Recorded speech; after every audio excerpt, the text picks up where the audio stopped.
Замминистра энергетики России Евгений Грабчак провел выездное заседание правительственной комиссии. Обсудили подготовку к отопительному сезону. Специализированная техника обрабатывает дезинфицирующими средствами все общественные пространства в черте города.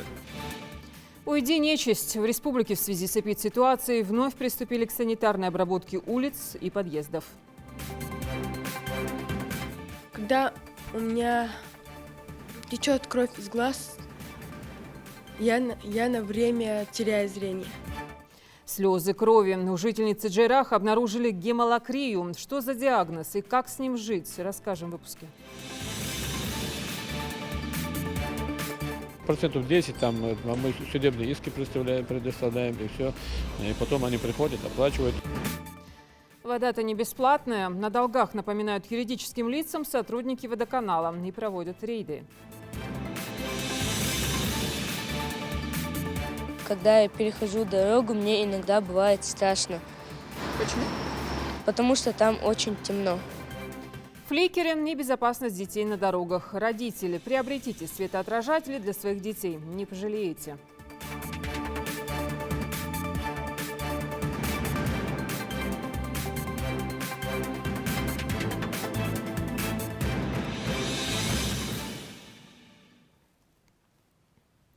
Здравствуйте, это новости 24. 17 340 новых случаев заболевания коронавирусом выявлено за сутки в России. Это данные Оперштаба. Всего в стране число больных 1 480 646. Выздоровело 1 119 251 человек.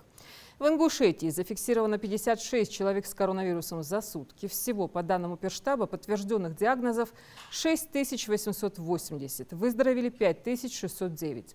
В тяжелом состоянии сейчас 31 пациент, 9 из них на ИВЛ. В связи с эпидситуацией в Ингушетии указом главы региона Махмуда Али Калиматова введен режим повышенной готовности. Цитата. В соответствии с федеральным законом о защите населения и территорий от чрезвычайных ситуаций природного и техногенного характера в связи с угрозой распространения новой коронавирусной инфекции, вызванной COVID-19 на территории Республики Ингушетия и в целях обеспечения предотвращения завоза и распространения новой коронавирусной инфекции, вызванной COVID-19, ввести на территории Республики Ингушетия режим повышенной готовности. Запретить с 22 октября по 1 декабря 2020 года проведение на территории республики публичных и массовых мероприятий, а также досуговых, развлекательных, зрелищных, культурных, физкультурных, спортивных, выставочных, просветительских, рекламных и иных подобных мероприятий с очным присутствием граждан. Запланированные до 22 октября 2020 года мероприятия проводить без очного присутствия граждан при строгом соблюдении всех противоэпидемических рекомендаций. Запретить работу учреждения культурно-досугового и развлекательного типа для детей и молодежи, за исключением учреждений дополнительного образования. Ограничить с 22 октября по 1 декабря 2020 года деятельность организации общественного питания после 21 часа и проведение свадебных мероприятий в помещениях организации общественного питания площадью не менее 400 квадратных метров при одновременном количестве гостей более 100 человек и исходя из расчета одного человека на 4 квадратных метра. Рекомендовать работодателям, осуществляющим деятельность на территории республики, обеспечить с 22 октября по 1 декабря 2020 года включительно перевод до 30% работников на дистанционный режим работы, в том числе работников из числа граждан старше 65 лет, а также граждан, имеющих хронические заболевания, сердечно-сосудистые заболевания, болезни органов дыхания, сахарный диабет, хроническая болезнь почек, онкологические заболевания, перенесшие инфаркт или инсульт. Гражданам использовать средства индивидуальной защиты органов дыхания, маски, респираторы, иные средства защиты и рук, перчатки при нахождении вне мест проживания, в том числе в общественных местах, объектах розничной торговли, организациях по оказанию услуг, к выполнению работ, общественном транспорте, включая легковое такси. Обязательно соблюдать дистанцию до других граждан не менее 1,5 метров, в том числе в общественных местах и общественном транспорте, за исключением случаев оказания услуг по перевозке пассажиров и багажа легковым такси. Рекомендовать гражданам воздержаться от посещения религиозных объектов и проводить религиозные обряды и свадебные церемонии с минимальным количеством приглашенных гостей. Органам государственной власти Ингушетии, организациям и индивидуальным предпринимателям, а также иным лицам, в том числе деятельность деятельность которых связана с совместным пребыванием граждан, обеспечить соблюдение гражданам социального дистанцирования, а также путем нанесения специальной разметки и установления специального режима допуска и нахождения в зданиях, строениях, сооружениях на соответствующей территории. Обеспечить также регулярное проведение мероприятий по дезинфекции помещения и использование работниками средств индивидуальной защиты органов дыхания и рук на рабочих местах и территории работодателя, за исключением случаев нахождения работника в обособленном помещении без присутствия иных лиц. Настоящий указ вступает в силу со дня его подписания и подлежит официальному опубликованию. Чем обусловлены такие меры? Об эпидситуации в регионе в цифрах и фактах рассказала министр здравоохранения Ингушетии Рукия Таршхоева. Репортаж Зелимхана Калоева. Обязательно маски надо носить. Надо себя беречь. Люди сейчас все болеют, и мы переболели. Только вот согласны с этим не все. В масках на улице можно встретить только несколько человек, хотя пандемия в самом разгаре. Да я носила, я и болела. Я очень долго болела. Когда сначала была болезнь, я сразу заболела. Я чувствую себя очень хорошо. А сейчас не боитесь заразиться снова? Не боюсь. А между тем, именно люди старшего поколения находятся в зоне риска и с легкостью могут подхватить опасную инфекцию еще раз. Но, как известно, в таком случае она протекает намного сложнее. В Ингушетии количество заболевших коронавирусом увеличивается с каждым днем. Многие говорят о второй волне, забыв, что первая-то и не заканчивалась. Было лето, была жара, было тепло. Летом всегда любая инфекция, она отступает, потому что вирус погибает под воздействием солнечных лучей и так далее, и так далее. Настрой другой, люди другие, люди настроены на позитив, на отдых. Это же тоже многое значит. А вот осенью и настроение давит, и всевозможные вирусы начинают атаковать. Только теперь к уже привычным добавился и самый коварный. Таким образом, людям нужно быть вдвойне начеку, чтобы не заболеть. Для этого требуется совсем немного соблюдения простых и понятных мер.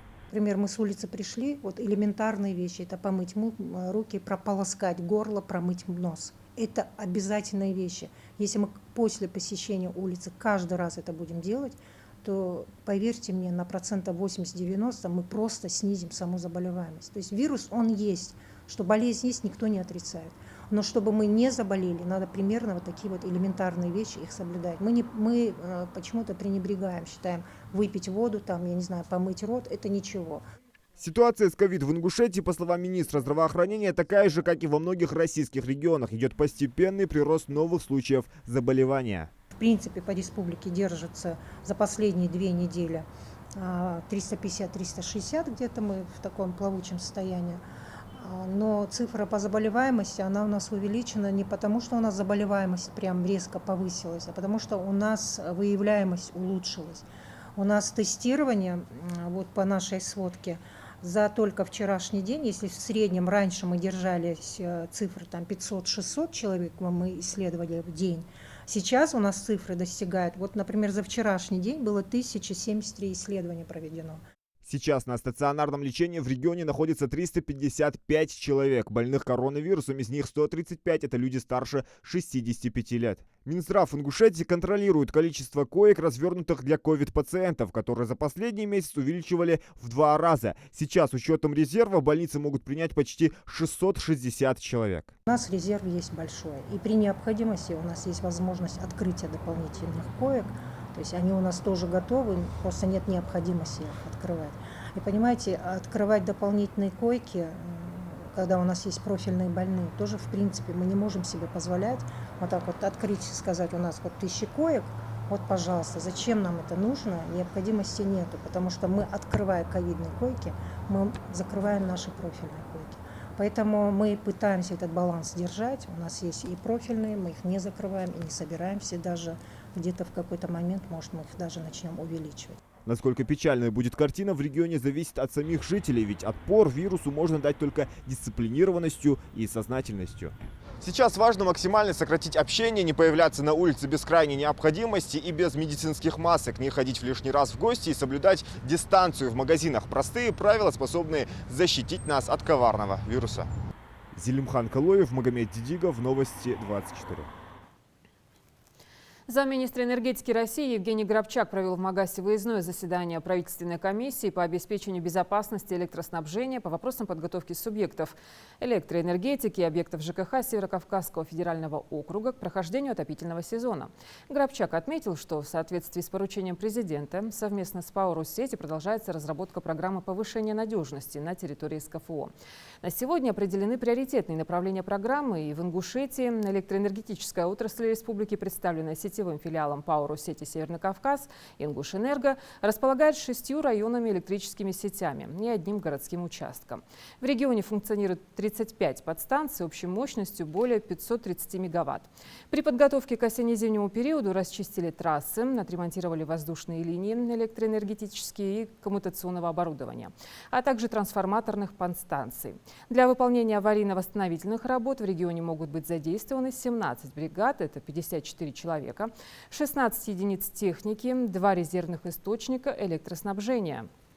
Грабчак сообщил, что к концу года ожидается ввод крупных ветроэлектростанций в ряде регионов, а также подчеркнул необходимость модернизации системы ЖКХ на Северном Кавказе, что существенно повлияет на социально-экономическое развитие макрорегиона.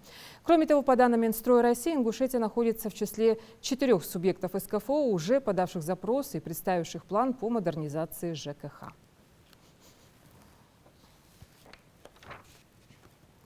С началом отопительного сезона возросла опасность возникновения чрезвычайных ситуаций, связанных с утечкой газа. В связи с этим сотрудники Главного управления МЧС России по Республике Ингушетия обращают внимание жителей на необходимость соблюдения требований безопасности, касающихся эксплуатации газового оборудования. Самое первое, при проектировании квартиры либо дома, если вы устанавливаете газовое оборудование, необходимо обращаться к специалистам, чтобы они устанавливали это оборудование в нужном месте, в нужном помещении. Одна из наиболее распространенных ошибок – это когда газовое оборудование размещают в помещении ванной комнаты. То есть это запрещено, так как это помещение, как правило, бывает маленькое, то есть менее 10 квадратных метров, и оно бывает непроветриваемое. Именно поэтому газовое оборудование нужно размещать в таких местах, где есть окна, где помещение больше 10-15 квадратных метров по площади, и где нет, нужно располагать в таком месте, где нет прямого доступа для детей. Исходя из этого первого пункта, сразу мы переходим ко второму. В первую очередь нужно проводить беседы со своими детьми, так как часто бывает, так как и пожары, так и утечки угарного газа по причине шалости детей. Поэтому нужно объяснять детям, чтобы они не подходили к этому оборудованию, не разрешали им пользоваться им и так далее. В-третьих, обслуживание газового оборудования. Вы должны обращаться к специалистам, желательно обращаться к одному и тому же человеку, чтобы он знал проблемы вашего конкретного агрегата, и чтобы он обслуживал его постоянно. То есть, и если вы там если у вас, то есть как сейчас, да, начало отопительного сезона, перед началом рекомендуется провести профилактический осмотр. И в течение сезона, если есть какие-то шумы либо перебои этого оборудования, тогда тоже нужно обратиться к специалисту, чтобы он их. Теперь посмотрим, как на деле соблюдаются рекомендуемые меры безопасности. Есть ли объявление о том, что вход в общественное место без маски воспрещен? Пользуются ли граждане масками? Держат ли дистанцию? И как дела обстоят с общественным транспортом? Репортаж Муслим Ганиева. Ошибочно думать, что коронавирус уже не опасен. С наступлением осени число больных начало резко расти. Требования Роспотребнадзора все те же: соблюдать социальную дистанцию, носить защитные маски. Ну а в этом магазине к требованиям отнеслись со всей строгостью. У входа висит антисептик, можно воспользоваться. А в самом магазине даже выдают защитные маски. Причем получить маску в этом столичном магазине можно абсолютно бесплатно. По словам продавщицы, все поверхности регулярно обрабатываются раствором. Запись об этом ведется в специальной тетради. А персонал работает строго в средствах индивидуальной защиты. У проверяющих замечаний к магазину нет. У нас обязательно есть разметка. У нас предоставляются бесплатные маски, антисептики. Также мы ведем ежедневную уборку. А вот в другом столичном магазине дела обстоят не так хорошо. Здесь можно приобрести маски, но только за деньги. А разметка социальной дистанции уже стерлась. В первую очередь сейчас обработаем антисептиком ручки, замотаем, чтобы был спиртовым раствором, и поставим антисептик, чтобы люди обрабатывали руки. Будем просить людей заходить в масках, желательно даже в перчатках. Как вообще люди реагируют на замечания? Ну, молодежь не очень-то верит, а взрослые люди, они все носят и маски, и с пониманием относятся к этому. Сотрудники Роспотребнадзора на этот раз штрафовать магазин не стали. Хватило просто разъяснения. Они также напомнили, что запас средств защиты у работников должен быть на 5 дней вперед. Есть замечания, мы их зафиксировали. Ну, я вижу положительную динамику по некоторым из объектов, где мы были сегодня. Маска жилили езер хожмы дивидите. Далее сотрудники Роспотребнадзора одну за другой проверяют уже машины маршрутного такси на соблюдение правил профилактики. В первую очередь обращая внимание на табличку «Вход без маски запрещен». Проверяющие напоминают, как важно следовать мерам безопасности и соблюдать необходимую дистанцию. Маска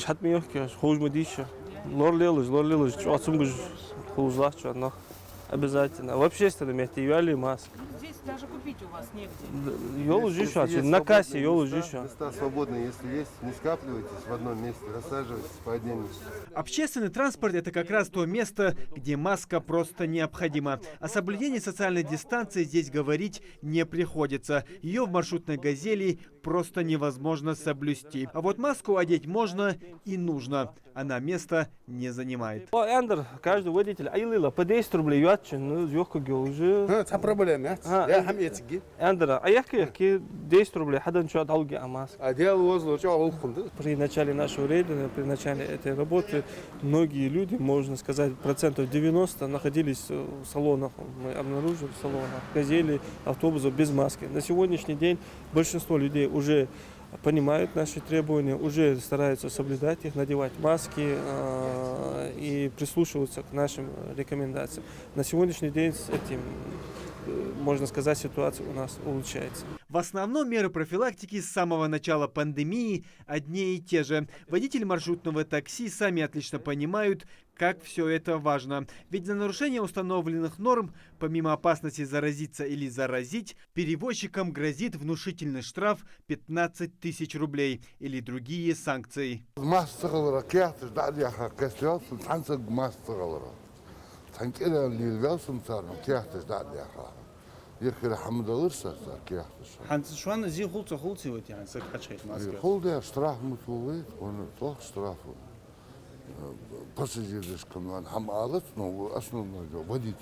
Сотрудники Роспотребнадзора совместно с Минтрансом такие пояснительные рейды будут проводить каждый день, пока режим ограничительных мер не закончится. И если на этот раз проверили республиканский автовокзал, в другой же проследят за остальными пассажироперевозчиками. Мы понимаем, что один из основных факторов развития, так скажем, вот этих направлений, это является общественный транспорт. Это, мы знаем, это замкнутое пространство, и длительное время нахождения в замкнутом пространстве может являться предпосылом для распространения новой коронавирусной инфекции. Ситуация с коронавирусом как в республике, так и в общем по стране пока не радует. В регионе не введены жесткие меры, но временные ограничения есть. Их увеличение или продление будет зависеть от количества зараженных. Муслим Ганиев, Магомед Белокиев, Новости 24. Но вот для того, чтобы сбавить темп распространения этой заразы, в городах региона началась дезинфекция улиц. Привлекли спецтехнику. Санитарную обработку будут проводить в подъездах домов и на лестничных площадках. Тамара Хашигульгова с подробностями. Люди в противочумных костюмах, в масках и очках с рюкзаками наперевес. В Магасе началась тотальная дезинфекция от COVID-19. Первые обеззараживают столичную мечеть. Тротуары, подъезды и остановки обрабатывают все контактные поверхности. В арсенале у сотрудников столичного ЖКХ специальная обрабатывающая жидкость, которая убивает вирус на все 100. Дезинфицирующий раствор безвреден для людей, так и для животных. Специализированная техника обрабатывает дезинфицирующими средствами все общественные пространства в черте города, все центральные улицы, внутридворовые территории многоквартирных домов, пешеходные тротуары, парки, скверы, автобусные остановки. Подвергаются обработке и улицы города: проспект Базоркина, улица Чахкиева, Ботагагиева. Эдакие противовирусные войска, вакуумные КАМАЗы при помощи распылителя обрабатывают проезжую часть. Главный помощник в борьбе с инфекцией – 13-кубовая цистерна, доверху наполненная спецраствором. Этого должно хватить на каждую улицу Магаса. Помочь с важной задачей вышли и сотрудники ГИБДД, чтобы процесс протекал слаженно. Дезинфекция проводится систематически, проводится не первый раз. Проводить будем по мере необходимости неделю, 2 раза. Но главными действующими персонажами в борьбе с инфекцией должны стать все-таки сами жители столицы, уверен Асхаб Яндиев. В Магасе он живет с начала 2000-х. Заверяет, что борьба с ковид – это командная работа. Обработка ведется, улицы чистятся. Вот в доме, где я живу, регулярно уборка, обычная уборка, это тоже, казалось бы, рутинное дело, но это обычная уборка, она тоже способствует тому, чтобы этой заразы как можно было меньше. Но уборка, санобработка, все это, вот не могу сказать, достаточно эти меры, но эти меры принимаются, эта работа ведется. Санитарная обработка городских улиц будет проводиться 2 раза в неделю. Масштабной дезинфекции также подвергнутся и многоквартирные дома, а именно лестничные клетки, лифты и подъезды. Тамара Хашагульгова, Хамзат Халухоев, Новости 24. Ингушетия получит дополнительное финансирование в рамках программ по развитию жилищного строительства. Правительством России будет оказано содействие регионам в ускорении строительства жилья. На обустройство необходимой для этого инфраструктуры решено направить более 902 миллионов рублей. Проект распоряжения рассмотрен на заседании правительства. Согласно расчетам, это решение поможет ввести в эксплуатацию 132 тысячи квадратных метров жилья в 7 субъектах страны, включая Ингушетию. Средства, выделяемые в рамках государственной программы на обеспечение доступным и комфортным жильем и коммунальными услугами граждан Российской Федерации, пойдут на прокладку инженерных сетей, строительство дорог, объектов социальной инфраструктуры. Все это необходимо для комфортной жизни граждан, купивших или получивших квартиры в новых домах. «Дорога в школу» – это всероссийский проект, благодаря которому удалось промониторить маршрут школьников в самых разных уголках страны. Как добираться в школу, в каком состоянии асфальтовое покрытие или его нет вовсе. За подробный анализ взялись представители ОНФ. Итоги подвели на круглом столе в присутствии сопредседателя отделения в Ингушетии Фатимы Барханоевой. Репортаж Даны Плиевой. Кроме светофоров и покрытие должно быть, огражденные тротуарные части должны быть. А также искусственные неровности перед пешеходным переходом и после, обязательное освещение в темное время суток. На круглом столе активисты подводят итоги акции «Дорога в школу». Проект стартовал в регионе 4 года назад. За это время активисты ОНФ успели проверить качество дорожного покрытия перед учебными заведениями в Далаково, Канташево, Сурхахи, Ачелуки и Плиево. 6 школ у нас обнаруживается, где есть опасные участки по пути в школу. И информацию нам предоставляют как активисты, так и родители учащихся. Значит, выбирая эти школы, мы выезжаем, активисты выезжают и определяют, какой там дефект имеется, какая опасность для детей имеется. Немало вопросов у участников вызвала дорога перед 6-й Насыркольской школой. Современное учебное заведение отвечает всем стандартам, в том числе и безопасности для детей. Но и здесь не все так гладко.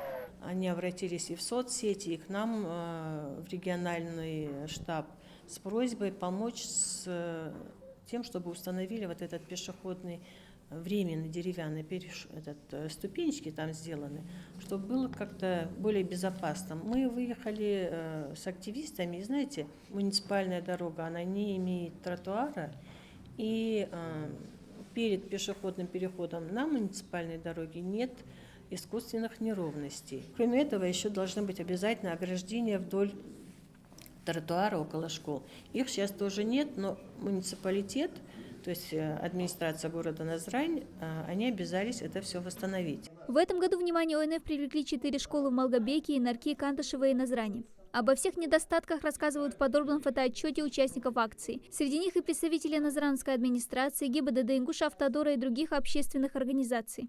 Это имеется в виду несоответствие дорожных знаков, это обновление дорожной разметки, это ограждение и так далее, и так далее. Все эти недостатки, они имеют место. Я лично, как представитель Автодора, ознакомился с этими нарушениями. В ближайшее время, буквально день-два, я это доложу с руководству, и в ближайшее время эти все вопросы будут сняты. Убрать недочеты Назрановская администрация планирует в ближайшее время, отметил Муса Газгиреев, представитель ведомства. Перед тротуаром положат искусственные неровности. Скоро тут появится и наземный пешеход для детей. Также можем сказать, что на 2021 год бюджет развития Наскольского округа заложен тротуар именно от этой школы до 18-этажных домов. Насчет мостика нам уже глава дал указание, глава Наскольского округа дал указание сделать перила, чтобы более безопаснее было.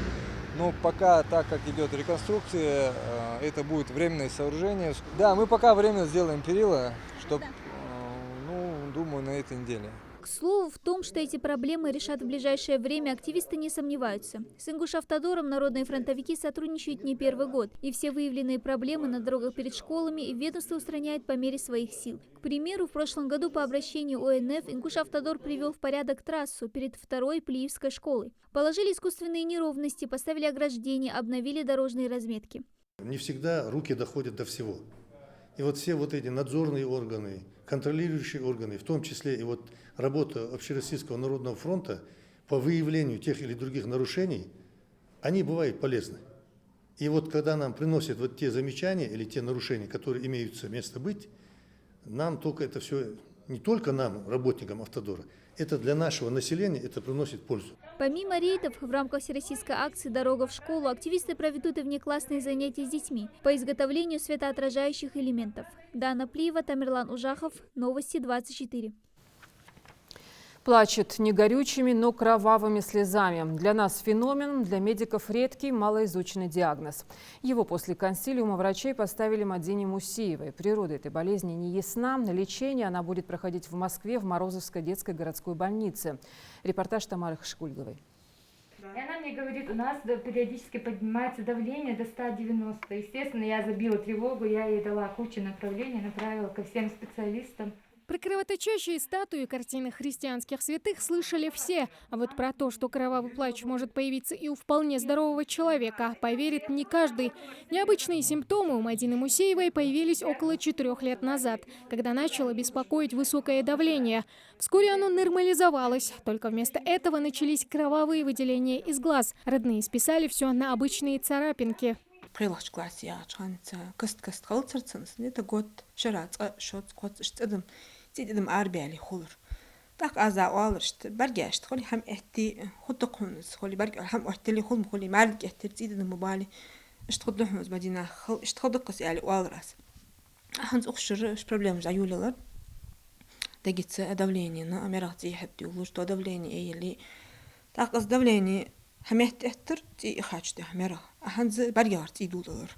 Когда Мадина перешла в 9 класс в сентябре этого года, капельки крови переросли уже в ежедневный неконтролируемый кровавый плач. Проявляются симптомы не только внешним дискомфортом, так что самообладанию подростка можно только позавидовать. Когда у меня течет кровь из глаз, я на время теряю зрение.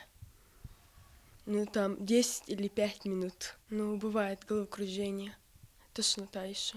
Мама отвела Мадину в местную больницу. Целая цепочка врачей, гематологи, кардиологи, окулисты и даже эндокринологи осмотрели девочку и взяли у нее многочисленные анализы. По всем основным показателям она здорова. Однако предварительный диагноз все же поставили – гемолакрия. Заболевание редкое, но науке известное. Причин возникновения масса, начиная от высокого давления и заканчивая внутриглазной инфекцией. То, что возможно было в нашей республике, обследование мы сделали, но ребенка надо дообследовать. То есть причину мы еще не смогли выяснить, из-за чего так происходит. Я, честно говоря, в республике не могу сказать, но такие случаи бывают частые. Это могут быть и такие неопасные причины, там есть такие заболевания, из-за чего такое происходит. Но могут быть и какие-то нехорошие причины. Может, какая-то опухоль, не знаю, в головном мозге. Много чего может быть, но и это надо дообследовать. Но чтобы провести дополнительное обследование, понадобились и дополнительные средства. С этим у Мусеевых и возникли трудности. В семье, где 5 детей, 2 из которых страдают диабетом, что называется, лишней копейки не нашлось. Тогда мама Мадины и решила искать помощь на стороне. Плюс мы сейчас узнаем, что еще один ребенок у них на инсулине.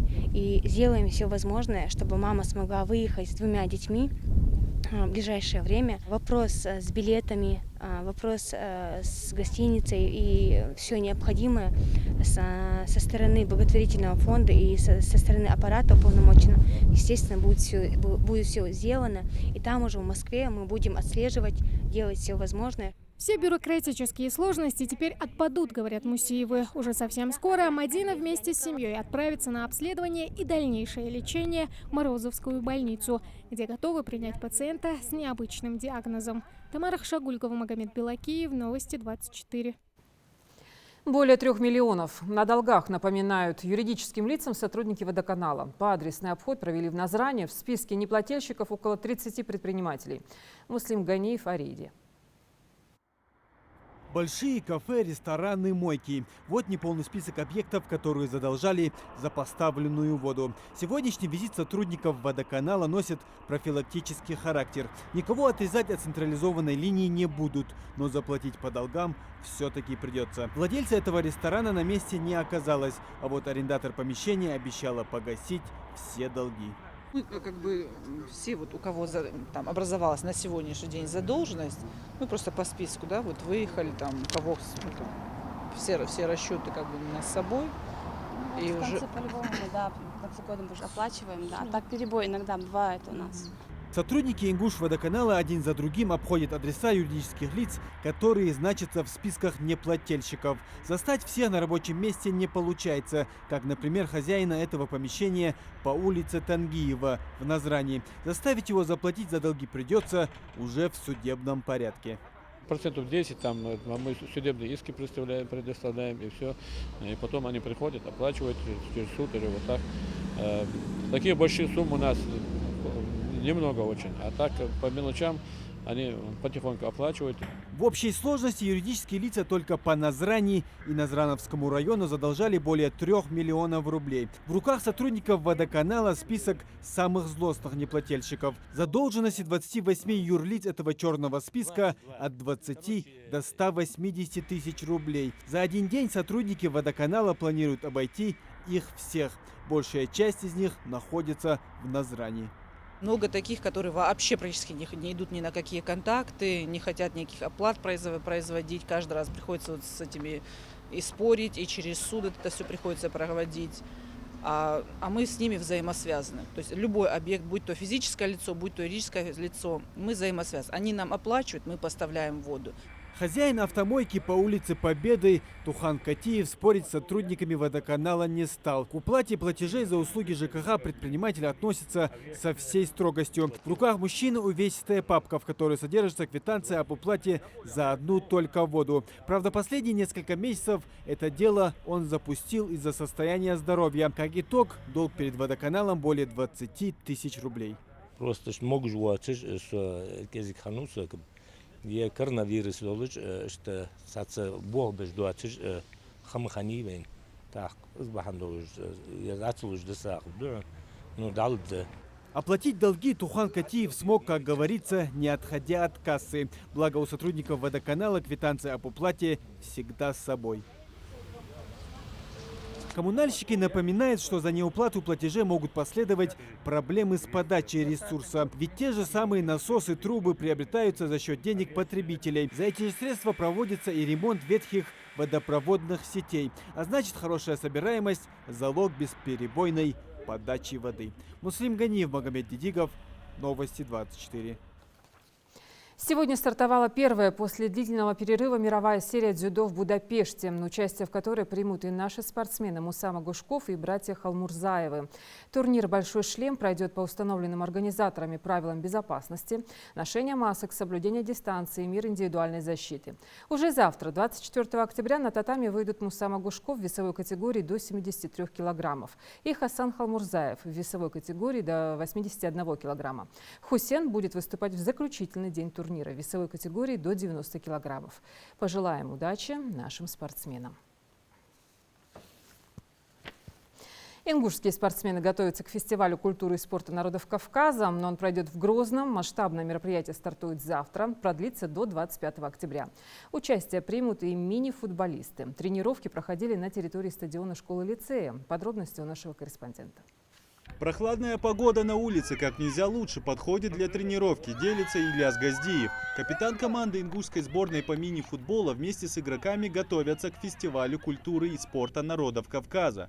По его словам, оттачивать технику владения мяча особенно важно в такой спортивной дисциплине, как футзал. Ранее, выступая за футбольный клуб «Ангушт», Ильяс накопил опыт, которым и делится с остальными участниками, теперь уже в качестве тренера. Сейчас мы работаем над техническими аспектами, как мы будем играть, как мы будем выстраиваться. И потихоньку осталось у нас пару дней, и подводим себя и к старту Кавказские игры. Правильным построением будем, как правильно с мячом работать, как правильно выстраиваться. И такие моменты мы отрабатываем. Не первый год участвуем в этих играх, и у нас есть коллектив, который у нас собрался, и каждый год мы играем. Уже осталось только над мелочами поработать, и все у нас, я думаю, в плане, в принципе, мы готовы играть.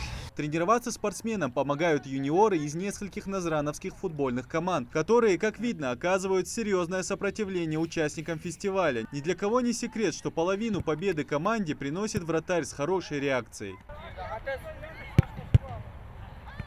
Точный 10-метровый удар нападающего не смутил Ахмеда Гелисханова. Он на воротах уже 10 лет. Выступая на различных междугородних чемпионатах, он выработал сноровку и ловкость, которую обязательно покажет на фестивале в Грозном. Вообще вратарем я давно, уже лет 10 им точно,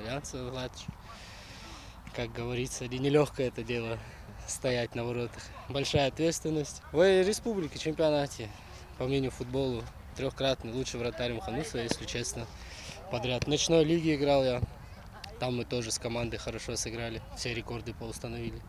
И все, в основном здесь, в нашем республиканском чемпионате. По словам Магомеда Алиева, к участию в ежегодном фестивале культуры и спорта народов Кавказа ребята уже готовы. Хоть и начали подготовку относительно недавно, уже закуплена вся необходимая экипировка для игроков. Но есть один нюанс. Их тоже слишком загружать сейчас, тоже нельзя перед играми. И тем более у нас сейчас суббота и воскресенье еще тур должен пройти.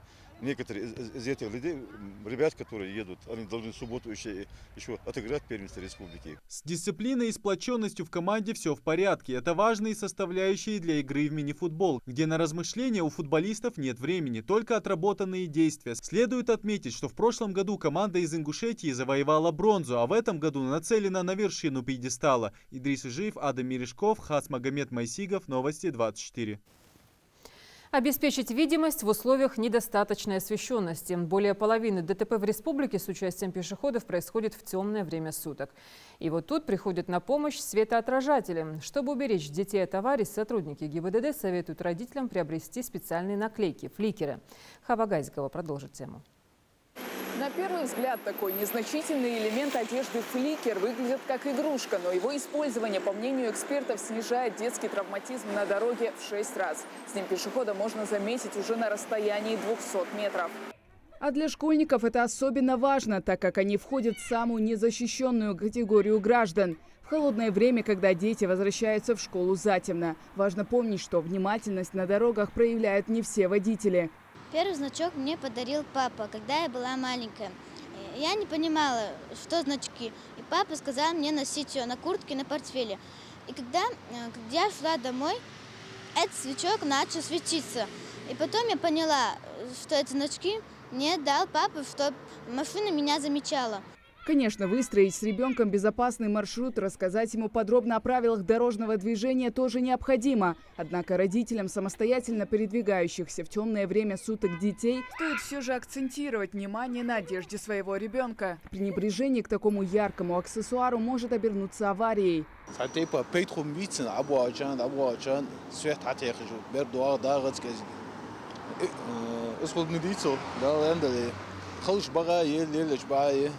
По улице Муталиева, к примеру, в принципе отсутствует ночное освещение. Эсия Талдиева, мама школьника, говорит, что своего ребенка без фликера не выпускает. Свет тут пропадает частенько, и особенно остро это ощущается ближе к зиме.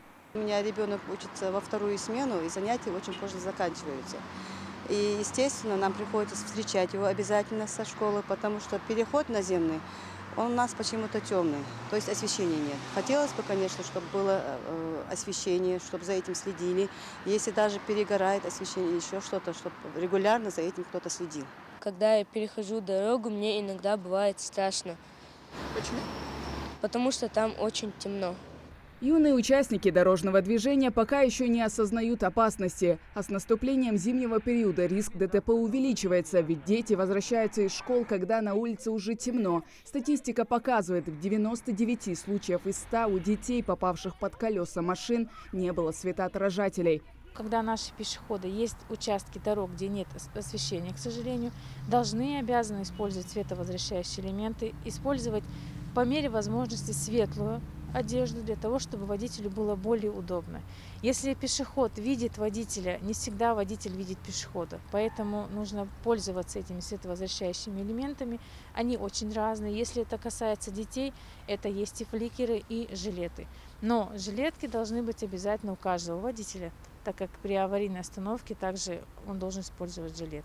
Блестящий элемент одежды использовать при переходе дороги в темное время суток или недостаточной видимости рекомендуется. А вне населенных пунктов пешеходы обязаны иметь при себе светоотражающие фликеры. При нарушении этого правила предусмотрен штраф в размере 500 рублей. Хава Газикова, Асхаб Белакиев, Новости 24. Следите за новостями на канале Ингушетия и до встречи в эфире.